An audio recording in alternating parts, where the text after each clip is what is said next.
Share বাজার কিন্তু কোথাও গিয়ে আজকে প্রচন্ড ভালো কিন্তু রিটার্ন দিয়েছে এবং তার পিছনে অনেকগুলো কিন্তু কারণ রয়েছে এবং সেই কারণগুলো আজকের আমি এই ভিডিওর মধ্যে কিন্তু কোথাও গিয়ে ডিসকাস করব এলাবোরেটলি কেন আজকের হঠাৎ করে ভারতীয় শেয়ার বাজার একটা মারাত্মক লেভেলের ম্যাসিভ লেভেলের রেসপন্স দেখালো।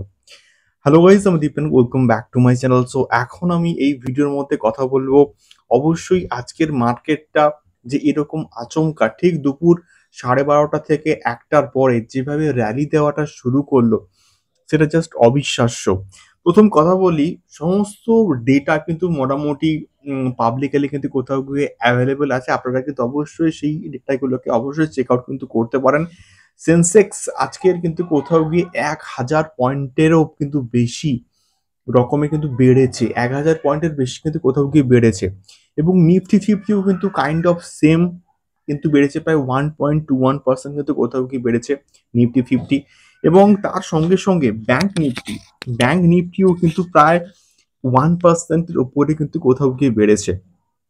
এবং তার সঙ্গে এফআইআই এবং ডিআইআই আজকে ম্যাসিভ লেভেলে কিন্তু কোথাও গিয়ে মানে রেসপন্স করেছে এবং ভারতীয় শেয়ার বাজারে কিন্তু কোথাও গিয়ে ইনভেস্টমেন্ট কিন্তু করেছে। তো বিষয়টা হচ্ছে যে কেন এফআইআই আজকে হিউজ লেভেলের আজকের ইনভেস্টমেন্টটা করলো, তার পেছনে এক্স্যাক্টলি কারণটা কি? তার আগে আমি যদি একটুখানি বলি, ডিআইআই এবং এফআইআই এর যে ডেটা আমাদের কাছে এসছে সেই অনুযায়ী ডিআইআই কিন্তু প্রায় 14,068 টাকার মতো কিন্তু কোথাও গিয়ে সেল করেছে এবং বাই করেছে কিন্তু প্রায় 13,647 টাকার মতো। তাহলে বেশি পরিমাণে কিন্তু এখানে সেল করেছে আমাদের ডিআইআই এবং সেখানে এফআইআই কিন্তু কোথাও গিয়ে অনেক বেশি পরিমাণে কিন্তু বাই করেছে অ্যাজ সেলিং এর থেকে। প্রায় যদি 18,868 টাকার যদি মানে সেল করে, সেখানে এফআইআই কিন্তু প্রায় 31,560 বেশি কিন্তু কোথাও গিয়ে বাই করেছে। এবং আজকের মেনলি মার্কেটের র্যালি দেওয়ার প্রধান কারণ হচ্ছে কিন্তু কোথাও গিয়ে এইটা। তো সেক্ষেত্রে কেন কেন আজকের এফআইআই এত পরিমাণে বাই করলো, এর পেছনে এক্স্যাক্টলি কারণটা কি? প্রথম যে কারণটাকে বলা হচ্ছে সেটা হচ্ছে গিয়ে উইকেন্স অফ দ্য ডলার রেট। মানে ডলারের প্রাইসটা যেভাবে বাড়ছিল, প্রায় 87 এর কাছাকাছি, 86 এর কাছাকাছি কিন্তু কোথাও গিয়ে জাস্ট পৌঁছে গেছিল জাস্ট 1 মাস আগের কথা আমি কিন্তু বলছি। তো সেখানে দাঁড়িয়ে ডলারের এবং ইন্ডিয়ান যে কারেন্সি আইএনআর, তার যে রেশিওটা কিন্তু অনেকটা কমেছে। মানে ইন্ডিয়ান কারেন্সি কিন্তু কোথাও গিয়ে অনেকটা স্ট্রং হয়েছে, প্রায় 85.64 এর কাছাকাছি কিন্তু এখন বর্তমানে রেট আমি দেখতে পাচ্ছি আমি যখন এই ভিডিওটাকে তৈরি করছি তখন। তো আল্টিমেটলি কি হচ্ছে, এফআইআই কিন্তু অনেক কম টাকা দিয়ে আ কিন্তু ইনভেস্টমেন্ট করার একটা সুযোগ কিন্তু পাচ্ছে আমাদের ভারতীয় শেয়ার বাজারে এবং তার তার জন্যই কিন্তু কোথাও গিয়ে আজকের মার্কেটটা এতটা ঠিক 12:30 1টার পর থেকে কিন্তু এতটা পরিমাণ বেড়ে গেল। দ্বিতীয় পয়েন্ট, যে মিডল ইস্টের যে টেনশনটা, ইরান এবং ইসরায়েলের মধ্যেকার যে ওয়ারটা সেটা আ বন্ধ হয়েছে এবং দীর্ঘ যে কয়েকদিন ধরে যে ওয়ারটা চলছিল সেই ওয়ারটা বন্ধ হওয়ার কারণে ওই যে হরমুজ প্রণালী সেটা কিন্তু বন্ধ হয়নি। সেটা কিন্তু ওপেন আছে।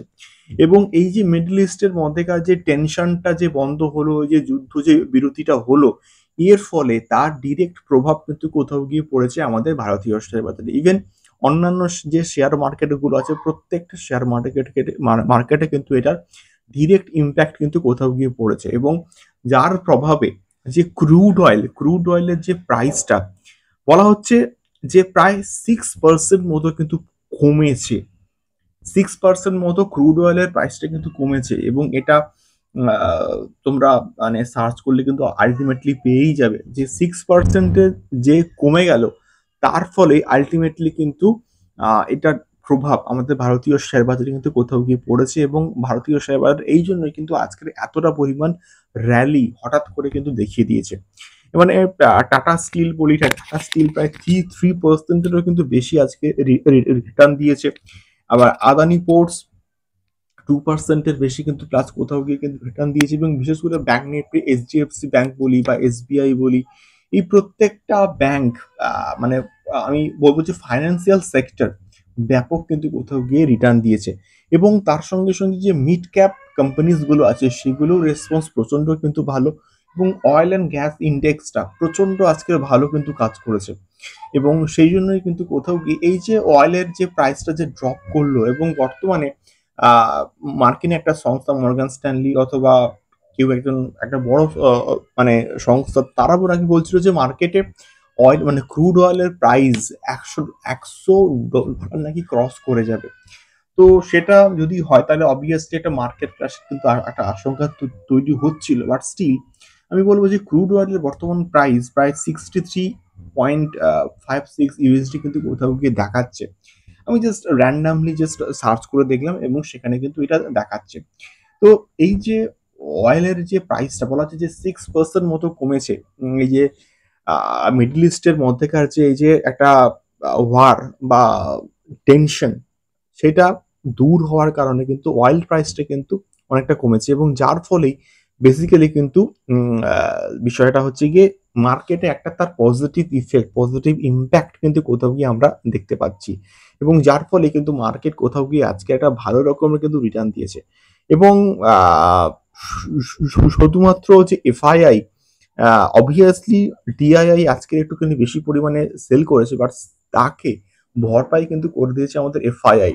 এটা ব্যাপক পরিমাণে কিন্তু কোথাও গিয়ে বাই করেছে, এবং যার ফলে কিন্তু মার্কেটে নিফটি ফিফটি থেকে স্টার্ট করে সেন্সেক্স, ব্যাংক নিফটি, প্রত্যেকটা সেক্টর, প্রত্যেকটা জোনে একটা ম্যাসিভ লেভেলের র্যালি আমরা কিন্তু ঠিক 12:30টার পর থেকে কিন্তু কোথাও গিয়ে দেখতে পেলাম। তো এবারে মার্কেট যখন আজকের উঠলো, তেমনি মার্কেট ইন ফিউচারে কিন্তু ডাউনও কিন্তু যাবে, এবং কালকেরই হয়তো ডাউন যাবে নাকি যাবে না সেটা আমাদের হাতে কিন্তু বস নেই। মার্কেটে যেমন যেমন নিউজ আসবে তেমন তেমন কিন্তু মার্কেট তার ফিডব্যাক দেবে। মার্কেটে গতকাল মানে আজকের একটা ভালো নিউজ এসছে মার্কেটে, তাই মার্কেট একটা ভালো রকমের র্যালি কিন্তু দিয়েছে। মার্কেটে কালকে একটা খারাপ খবর আসবে, মার্কেট ধপ করে আবার পড়ে যাবে। তো এটাই হচ্ছে মার্কেটের নেচার। তো মার্কেট থেকে ভালো রকমের রিটার্ন ক্রিয়েট করতে গেলে এবং মার্কেট থেকে ভালো রকমের ওয়েলথ ক্রিয়েট করতে গেলে মার্কেটে কিন্তু এইভাবে ইনভেস্টেড কিন্তু থাকতে হবে, এবং আজকের আমি গত কয়েক মাস ধরে ইনভেস্টেড আছি বলে আজকের এই একটা বিরাট রকমের র্যালিটার একটা প্রভাব বা একটা ফায়দা কিন্তু নিতে পারলাম। যারা মার্কেটে লাস্ট যখন ক্র্যাশ করেছিল লাস্ট ইয়ারে এইরকম ওই সেপ্টেম্বর থেকে তো মোটামুটি ক্র্যাশ করা শুরু করেছিল, তখন মার্কেট থেকে যারা বেরিয়ে গিয়েছিল তারা বর্তমান সময় কিন্তু এইরকম এই যে র্যালিটার কিন্তু ফায়দা কিন্তু নিতে পারছে না। তো এটাই হচ্ছে বেসিক্যালি সিস্টেমেটিক ইনভেস্টমেন্ট যে প্ল্যানিং তার একটা ফায়দা। সেটা আপনারা স্টক মার্কেটে লামসাম অ্যামাউন্ট ইনভেস্টমেন্ট করতে পারেন বা এসআইপি কিন্তু করতে পারেন, তেমনিভাবে মিউচুয়াল ফান্ডের ক্ষেত্রেও আপনারা কিন্তু এসআইপি এবং লামসাম দুটোই কিন্তু করতে পারেন। সেটা আপনাদের ব্যক্তিগত মতামত, ব্যক্তিগত চয়েস। আপনারা কোথায় হচ্ছে গিয়ে ইনভেস্টমেন্টটা করবেন, লামসাম করবেন নাকি কোথাও গিয়ে হচ্ছে গিয়ে এসআইপি করবেন, সেটা আপনাদের একান্ত ব্যক্তিগত ব্যাপার। বাট স্টিল আমি বলবো যে এসআইপিটাকে বর্তমানে কিন্তু করাটা ভালো। প্রত্যেকটা মাসে একটা অ্যামাউন্ট মানে ইনভেস্টমেন্ট করা কিন্তু ভালো, এবং সেটা মিউচুয়াল ফান্ডের ক্ষেত্রে তো অবভিয়াসলি ভালো, এবং স্টকসের ক্ষেত্রে আমাদেরকে মানে খবর রাখতে হয় যে স্টকসগুলো কখন পড়ছে, সেই রিস্কটা কিন্তু কোথাও গিয়ে মিউচুয়াল ফান্ডের ক্ষেত্রে থাকে না। সেটা সম্পূর্ণ থাকে ফান্ড ম্যানেজারের হাতে। ফান্ড ম্যানেজার যেমনটা ভাবে তেমনটা কিন্তু ইনভেস্টেড হবে মার্কেটে। তো সেই রকম ভাবে কিন্তু আমাদের ফান্ডকে চুজ করতে হবে, সেটা ভালো রকমের ফান্ড হতে হবে, ফান্ডামেন্টাল অ্যানালিসিস করতে হবে, সেই পার্টিকুলার ফান্ডটা লাস্ট 5 ইয়ার্স এ রিটার্ন কেমন দিয়েছে সেটাকে অবভিয়াসলি চেক করতে হবে, এবং তারপরেই কিন্তু মিউচুয়াল ফান্ডের ক্ষেত্রে আমরা ইনভেস্টমেন্ট কিন্তু করতে পারি, এবং সেম ফর্মুলা স্টক মার্কেটের ক্ষেত্রেও। এবং তার জন্য অবভিয়াসলি নিজের সময় না থাকলে অবশ্যই আপনাদের ফাইন্যান্সিয়াল অ্যাডভাইজারের অ্যাডভাইস নিন, তারপরে কিন্তু প্রত্যেকটা ইনভেস্টমেন্ট প্ল্যান করুন। এটাই বেসিক্যালি কিন্তু কোথাও গিয়ে বলার। তো কোনো রকম ইনভেস্টমেন্ট করার আগে অবশ্যই আপনারা আপনাদের ফাইন্যান্সিয়াল অ্যাডভাইজারের থেকে অ্যাডভাইস নেবেন, তারপরে প্রত্যেকটা ইনভেস্টমেন্ট প্ল্যান কিন্তু করবেন। এবং obviously this video is only for educational purpose. দেখা হচ্ছে পরবর্তী ভিডিওতে। স্টক মার্কেট, শেয়ার মার্কেট এবং মিউচুয়াল ফান্ডস এবং ফাইন্যান্সিয়াল অ্যাডভাইস সংক্রান্ত আরও প্রচুর কিন্তু ভিডিওস আসছে, সঙ্গে থাকবেন।